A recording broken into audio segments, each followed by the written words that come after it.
दिया की बाती का पूरा जल जाना या बच जाना क्या संकेत देता है? नमस्कार प्रिय मित्रों, राधे राधे। आज हम फिर से आप सभी के लिए एक बहुत ही महत्वपूर्ण जानकारी लेकर के आए हैं।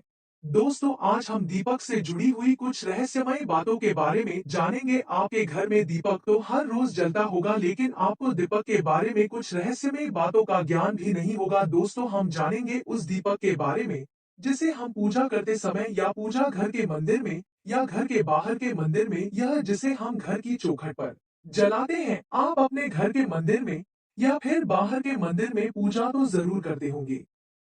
शायद ही कोई ऐसा होगा जो पूजा पाठ नहीं करता होगा, और पूजा करते समय दीपक जलाने का नियम भी आपको पता होगा। आपको पता होगा कि जिस दीपक को आप जिस भगवान का नाम लेकर जलाते हैं, कहीं वो दीपक कुछ गलत संकेत तो नहीं दे रहा है। और हम जानेंगे कि आपके दीपक की बाती पूरी जल जाती है या फिर दीपक में घी रह जाता है और अध जली बाती बच जाती है, और कहीं आपके दीपक की बाती पर फूल तो नहीं बनता, और अगर बनता है तो उसे कैसे पता करे। और दीपक की बाती पर फूल बन जाने का क्या मतलब होता है? दीपक की बाती पर फूल बनना किस बात का संकेत है? तो या आप जानते हैं कि दीपक की बाती का पूरा जल जाना और बच जाना क्या संकेत देता है? दीपक की बाती का पूरा जलना या आधा जल के बुझ जाना आपकी लाइफ से कैसे संबंधित है? कहीं आपके जीवन की सभी परेशानियों की वजह आपकी जलाई हुई दीपक से और उसकी बाती से तो नहीं जुड़ी हुई है? कहीं आप पहले से जले हुए दीपक में तो बाती नहीं जलाते हैं?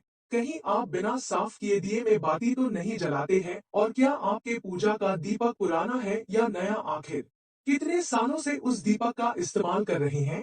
और कहीं आपके लिए इस्तेमाल की हुई रुई तो नहीं ले लेते हैं? कहीं आपकी यह तो आदत नहीं है थोड़े दिनों के बाद दीपक को बदल देने की? तो दोस्तों, आपको जानकर हैरानी होगी कि आप अपने पूजा घर के मंदिर में दीपक जलाते समय अगर कुछ विशेष बातों का ध्यान न रखा जाए और अगर यह गलती करते हैं, तो आपको इसका परिणाम भुगतना ही होगा। और दीपक की बाती का पूरा जल जाना और बाकी का बच जाना भी अलग अलग संकेत देता है, जो हमारे लिए जानना बहुत ही महत्वपूर्ण है। तो इन्हीं सब बातों को जानने के लिए इस वीडियो में अंत तक हमारे साथ बने रहिएगा। और दोस्तों, जब हम पूजा करते हैं तो हमारा दीपक कभी कभी अचानक से बुझ जाता है, कभी कभार ये हवा से भी हो जाता है, लेकिन कभी कभार बिना किसी बात के ही अपने आप दीपक बुझ जाता है। और कभी कभी ऐसा होता है कि हमारी पूजा होने के बाद हम उस दीपक को भगवान के सामने जलता छोड़ देते हैं, लेकिन कुछ समय के बाद में दीपक खुद ब खुद बुझ जाता है और उसमें जली बाती और घी बचा रह जाता है। और कभी कभी तो हमारे दीपक की बाती पूरी जल जाती है और उसमें फूल भी बन जाता है, जो बाती में कई प्रकार के फूल बनते हैं।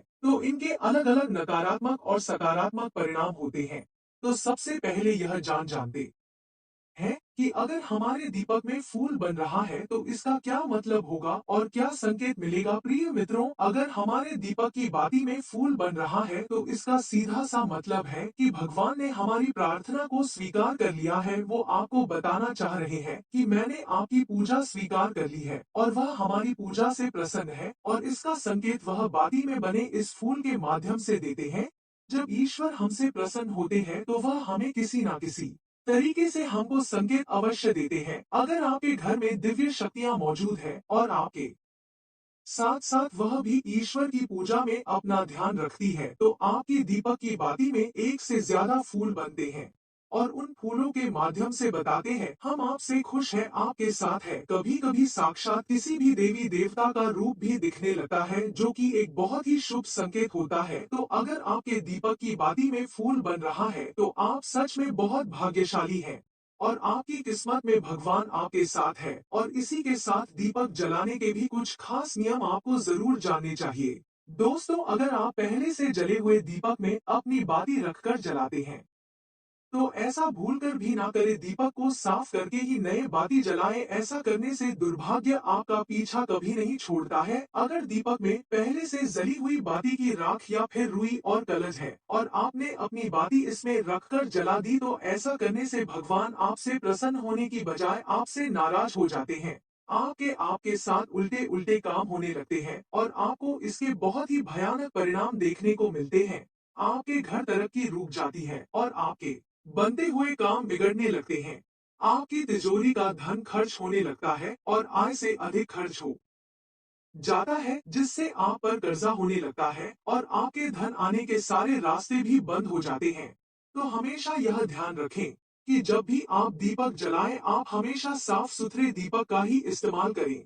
दोस्तों, इसी के साथ कुछ लोगों की आदत होती है कि वह हर थोड़े दिन बाद अपने दीपक को बदल देते हैं और नया दीपक या उनके घर में रखा दीपक ही इस्तेमाल कर लेते हैं। इस पर गुरुजी का कहना है कि आप जिस दीपक से पूजा करते हैं, आप उस दीपक को कभी मत बदलिए जब तक वो खराब नहीं हो जाता, टूट नहीं जाता। तब तक उस दीपक का इस्तेमाल कीजिए, उस दीपक को सिद्ध हो जाने दीजिए। जब कोई दीपक रोजाना भगवान के सामने जलाता है तो वह दीपक समय के साथ सिद्ध हो जाता है। भगवान की सकारात्मक ऊर्जा उस दीपक में आ जाती है और वो दीपक आपके लिए लकी साबित होने लगता है। जब भी आप वह दीपक जलाते हैं तो आपका तन और मन दोनों पवित्र हो जाते हैं। आपके घर में उस दीपक से सकारात्मक ऊर्जा निकलने लगेगी। तो आप हर रोज उस दीपक को साफ कीजिए, फिर उसमें बाती रखकर जलाएं। आप जितनी बार भी दीपक जलाएं, उतनी बार उस दीपक को साफ करके बार बार उसी दीपक में बाती जलाएं। दीपक बदलने की भूल ना करें, लेकिन अगर आप गलती से भी उस दीपक को बदलते हैं तो आपकी तरक्की में रुकावट आ सकती है, आपको परेशानियों का सामना करना पड़ सकता है। इसलिए आप अपने दीपक को कभी भी मत बदलना। 15 साल 25 साल तक आप उसी दीपक में लगातार बाती जलाए, वैसे भी दीपक का तो कभी कुछ नहीं बिगड़ता है। इससे आपका दीपक सिद्ध हो जाएगा और आप इसका चमत्कार अपने घर में भी देख सकते हैं।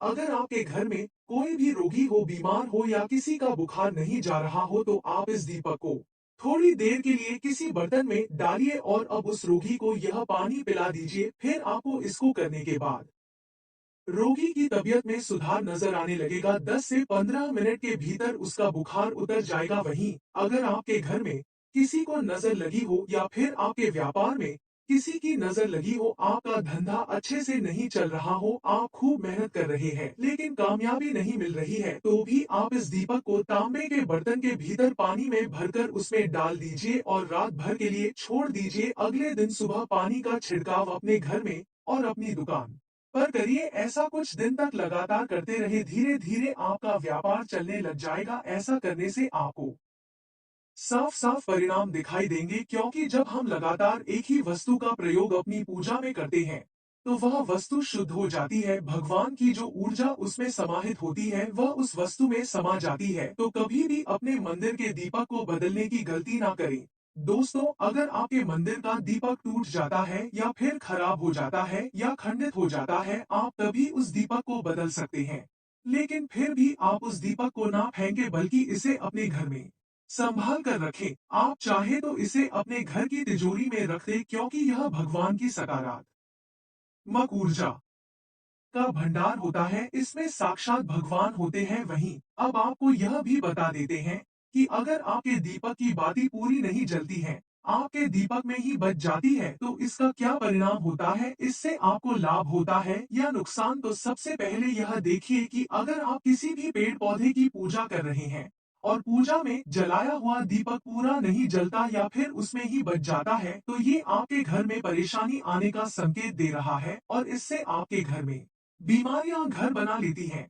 आपके घर से बीमारी जाने का नाम नहीं लेती है और यह बीमारी कभी भी आपका पीछा नहीं छोड़ेगी। तो जब भी आप किसी भी पेड़ पौधे की या मंदिर के बाहर किसी भी जगह की पूजा करें, तो यह ध्यान रखें कि उसकी बाती पूरी जले। आप थोड़ी देर तक उस दीपक के पास बैठकर पूरा जलने का इंतजार करें और बाती उस बर्तन में भी ना बचे, क्योंकि यह आपकी अच्छी सेहत के लिए बहुत ही ज्यादा अच्छा प्रभाव देगा। वहीं अगर आपके घर के मंदिर में दीपक की बाती पूरी नहीं जलती है, पूजा करते समय दीपक बार बार बुझ जाता है, तो जरूर आपके घर में नकारात्मक ऊर्जा का वास है और भगवान आपकी पूजा से प्रसन्न नहीं है। यह आपकी पूजा में विघ्न डालने का काम करती है। दोस्तों, हमारे घर में अगर कोई बुरी शक्ति होती है या फिर कोई ऐसी ऊर्जा होती है जो यह नहीं चाहती कि आपके घर में भगवान की कृपा हो और आपके घर में सकारात्मक ऊर्जा हो, तो यह आपकी पूजा सफल नहीं होने देती है और आपके घर में कोई ना कोई प्रॉब्लम जरूर देती रहती है। क्योंकि दोस्तों, एक वातावरण में एक ही तरह की ऊर्जा रह सकती है, या तो सकारात्मक या नकारात्मक, और जो बुरी शक्तियां होती हैं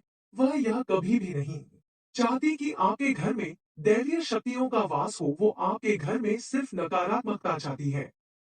क्योंकि अगर आपके घर में भगवान ने अपनी कृपा की तो उन बुरी शक्तियां चुटकी में आपके घर से भाग जाएगी, आपकी पूजा में रुकावटें आए और इन्हीं के प्रभाव से हमारा दीपक बार बार बुझ जाता है या फिर हमारे दीपक की बाती ही पूरी नहीं जलती, क्योंकि नकारात्मक ऊर्जा उस दीपक की बाती को पूरा नहीं जलने देती है। तो इस सब से बचने के लिए आपको क्या करना है कि सच्चे मन से भगवान का स्मरण करना है और जब भी आप दीपक जलाएं तो भगवान से सबसे पहले यह प्रार्थना करें कि आपके आसपास जितनी भी नकारात्मक ऊर्जा हो वह आपसे दूर रहे और हम आपकी पूजा बिना किसी बाधा के संपन्न कर सके और आप विघ्नहर्ता गणेश जी को भी पूजा के समय आने का निमंत्रण दे तो आपकी पूजा अच्छे से संपन्न होगी। भगवान की कृपा आप पर बनी रहे। साथ ही ऐसी शक्तियों से बचने के लिए जब भी आप दीपक जलाएं तो गंगाजल से एक गोल घेरा बना ले और घेरा बनाते समय हर हर महादेव अवश्य बोले और इस गोल घेरे में दीपक को रखें, क्योंकि दोस्तों गंगाजल बहुत ही पवित्र माना गया है और महादेव का वरदान भी गंगाजल को मिला हुआ है। तो गंगाजल में सबसे पहले तो कोई भी बुरी शक्ति प्रवेश नहीं कर सकती है, इसलिए कभी भी गंगाजल खराब नहीं होता। इसे आप हजारों वर्ष तक रख सकते हो, ये कभी खराब नहीं होगा और गंगाजल हर तरह की नकारात्मक ऊर्जा को सकारात्मक ऊर्जा में बदल देता है। और अगर आप गंगाजल से बने हुए गोल घेरे में दीपक को रखेंगे तो यह आपकी पूजा में किसी भी शक्ति को बाधा नहीं बनने देगा और कोई भी नकारात्मक शक्ति आपके दीपक को बुझा नहीं पाएगी और आप निर्वाह अपनी पूजा संपन्न कर पाएंगे और देवी शक्तियां भी आपके जीवन में अपनी कृपा और आशीर्वाद बनाए रखेगी। नोट: यह तमाम जानकारी जनरुचि को ध्यान में रखकर दी जा रही है। ज्योतिष और धर्म के उपाय और सलाहों को अपनी आस्था और विश्वास पर आजमाएं। कंटेंट का उद्देश्य मात्र आपको बेहतर सलाह देना है। इस संदर्भ में हम किसी प्रकार का कोई दावा नहीं करते हैं। प्रिय दोस्तों, आज के वीडियो में बस इतना ही। हमारे द्वारा दी गई शास्त्रों अनुसार जानकारी आपको अच्छी लगी हो तो वीडियो को लाइक, शेयर एंड सब्सक्राइब और कमेंट बॉक्स में जय श्री राम अवश्य लिखें। धन्यवाद।